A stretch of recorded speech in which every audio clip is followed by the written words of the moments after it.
इस्लाम धर्म के संस्थापक और आखिरी पैगंबर मोहम्मद साहब का जन्मदिन है, जिसे पूरे विश्व में बड़ी ही धूमधाम के साथ मनाया जा रहा है। छत्तीसगढ़ के शहरों में भी इस्लाम धर्म के अनुयायियों के द्वारा मस्जिदों और धार्मिक संस्थानों को पूरी तरह से सजाकर इस पर्व के अवसर पर मोहम्मद साहब को याद किया जा रहा है।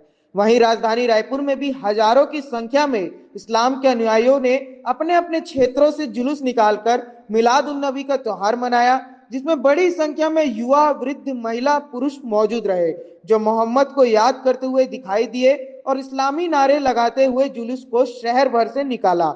इस अवसर पर प्रशासन ने भी सुरक्षा की व्यवस्था कर रखी थी। साथ ही जुलूस के संचालकों ने इस अवसर पर सार्वजनिक रूप से सभी समाज और धर्म के लोगों के लिए खाने की व्यवस्था कर रखी थी।